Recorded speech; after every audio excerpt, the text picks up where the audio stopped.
Salve, salve rapaziada, beleza?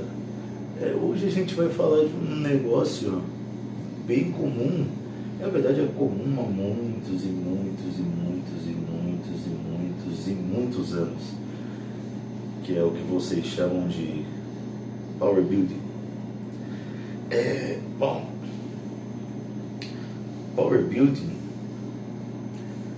nada mais nada menos do que uma nota de R$3. Você já viu uma nota de R$3? Isso, porque das duas uma, ela não existe, e se existe é falsa. É mais ou menos isso. O que acontece?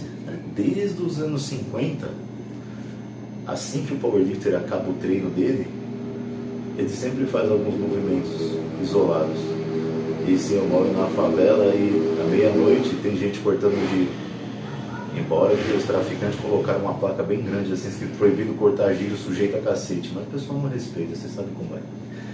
Enfim, desde os anos 50, assim que acaba o treino, o powerlifter ele costuma fazer uma série de movimentos que ele chama de acessório, ou como vocês queiram chamar. Ou seja, a gente treina e hipertrofia depois do treino de força. Aí um pessoalzinho aqui, um pessoalzinho ali, viu que isso aqui no Brasil não era difundido, assim como o próprio powerlifting aqui não é difundido, e resolveram criar um nome comercial para isso, para tentar vender um pouco mais. E batizaram ele de Power Building. Tem um certo sentido? Tem, porque a gente pode fazer uma transcrição matemática do que é Power Building. Se vocês observarem, o powerlifter ele faz o seguinte, né? Nos nossos primeiros blocos dos de building, a gente treina o main lift com um pouco mais de volume, a gente treina um acessório que vai trabalhar o sticking point, ou seja, o ponto fraco do main lift, e depois a gente trabalha algumas estruturas que o powerlifter precisa ter grandes. Por exemplo, a barriga não, o posterior do ombro, a gente precisa de um posterior grande, porque a maioria dos powerlifters agacha em low bar. Em low bar, a barra fica apoiada no posterior do ombro, no que a gente chama de lifter's wedge. Ou seja, é uma estrutura que a gente precisa ter bem hipertrofiada para garantir a estabilidade da barra. Então a gente faz esse tipo de trabalho sim. Se vocês pensarem o que seria o Power Building, veja bem, powerlifter voltado à performance e o aperfeiçoamento do padrão de movimento do main lift. Power Building usa movimentos da sistemática do powerlifting, porém voltado ao senso estético. É a mais besta do mundo. Imagina que você chegou lá e você tem ali um planejamento de periodização, por exemplo, para o seu levantamento terra do dia. Lá 5x3, 75% da tua RM. Passou aquilo ali, o que o powerlifter vai fazer? Ele vai correr, e trabalhar em cima do sticking point, ou seja, com o próximo movimento. Vamos supor que esse powerlifter ele tem a saída do terra deficiente, vai fazer um terra em déficit. Depois ele vai trabalhar provavelmente os grupos musculares que compõem aquele movimento. No caso do levantamento terra, a gente vai trabalhar posterior, glúteo e as costas. Agora, quando a gente pula para o bodybuilder ou power builder, está começando a ficar meio confuso, não tá?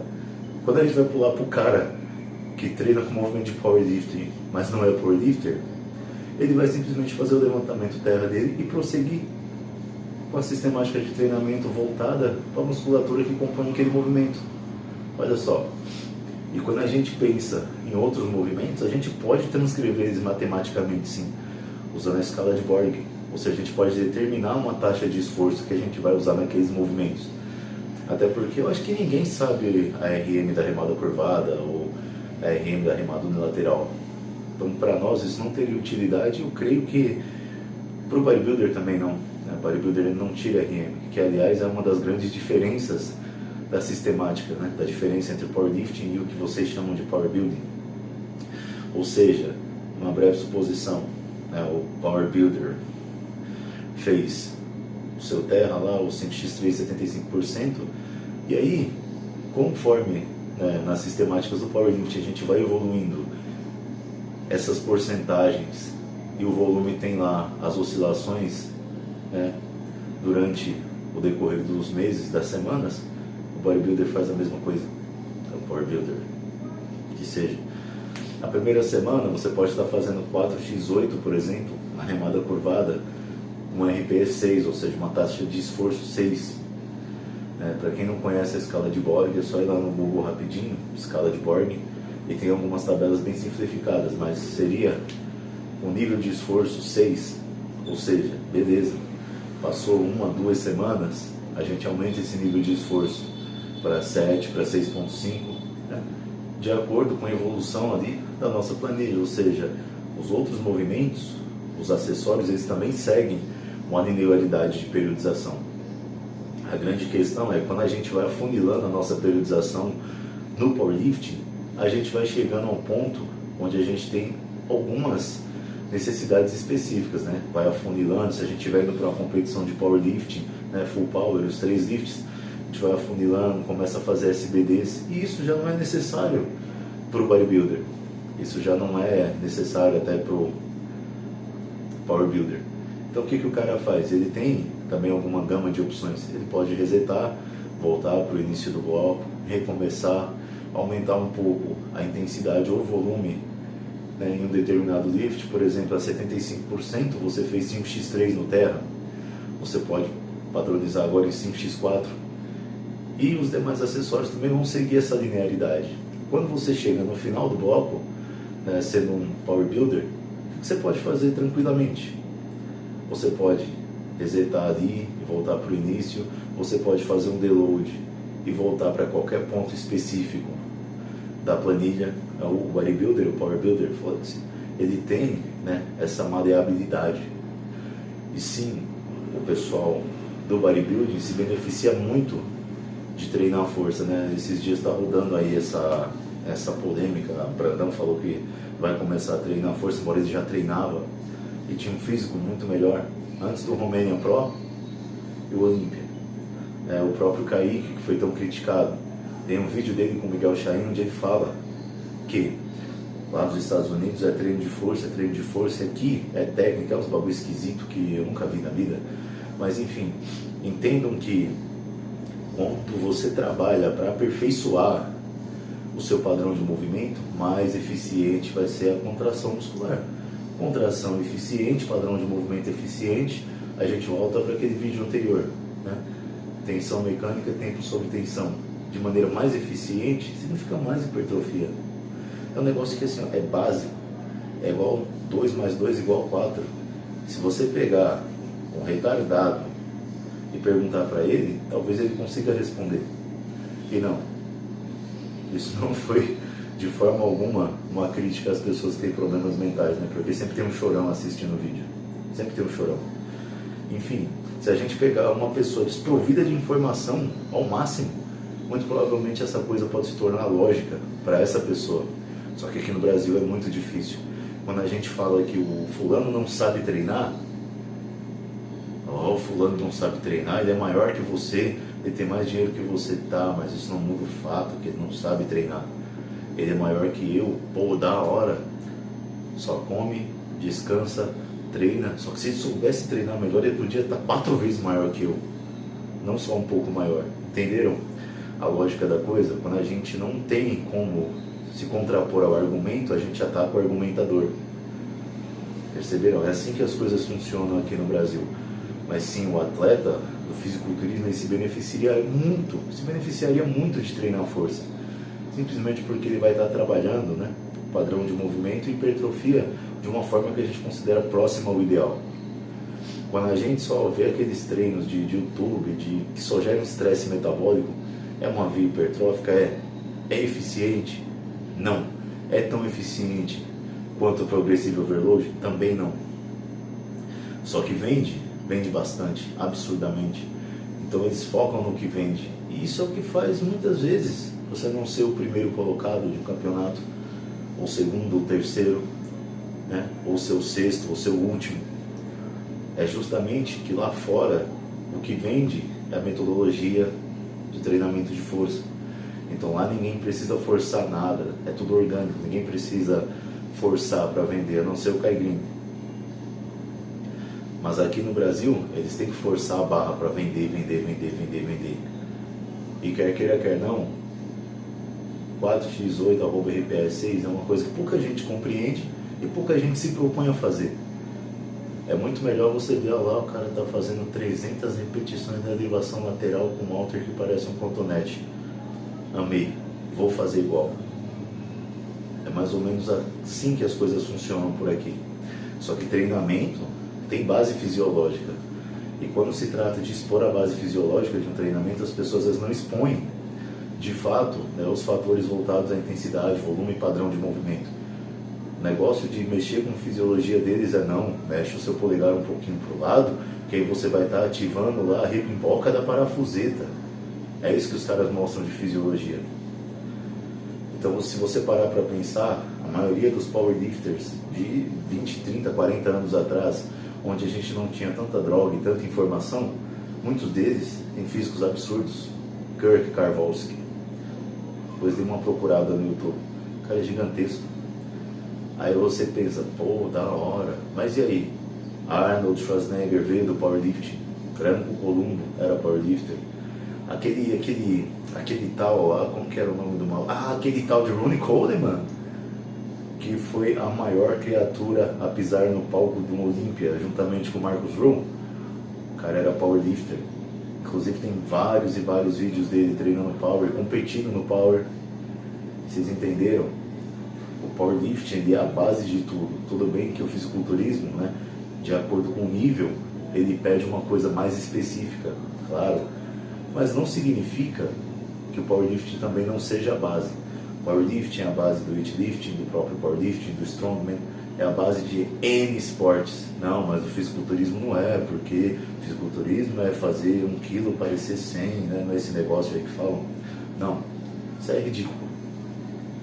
1 quilo nunca vai se parecer 100, de jeito nenhum.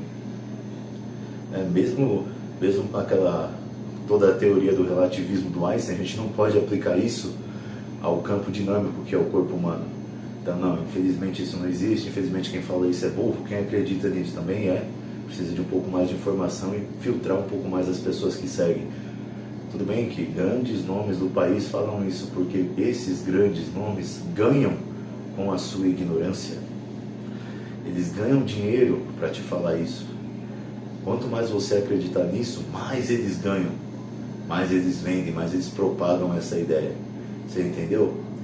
Agora você quer mais uma amostra do porquê o seu 4x50, suas 300, 400 repetições de elevação lateral com cotonete não funcionam? Porque você não é grande. E além de não ser grande, você não é forte. Força é uma característica funcional do corpo humano que você vai precisar até o último dia da sua vida. E quando a gente fala, de fato, de treinar força, construir músculo sólido, hipertrofia miofibrilar e blá blá blá, a gente está falando de uma hipertrofia que é extremamente muito mais duradoura do que essa porcaria sarcoplasmática que esse pessoal costuma fazer. Então sim, aqui no Brasil é essa papagaiada. Lá fora só existe treinamento de força. Não existe, na verdade, literatura voltada a treinamento de hipertrofia, treinamento para hipertrofia. Isso é coisa de brasileiro. O brasileiro que criou aquela churrasqueira que é uma privada, que na caixa da privada enche de gelo e põe cerveja, e embaixo da privada põe a grade, põe o carvão embaixo e a carne assa. O cara que criou isso é o mesmo que fala sobre treinamento para hipertrofia. Não tem literatura sobre isso lá fora. E a gente percebe o dano que causa, porque a maioria das pessoas não consegue compreender. É muito comum você ver, por exemplo, o Felipe Franco.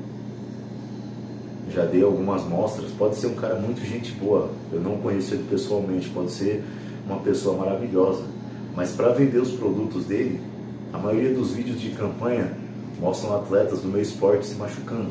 Então, é o Zé Ruela. Quando você tem que denegrir um esporte para fazer o seu se sobressair, você é o Zé Ruela. Você é o Zé Ruela.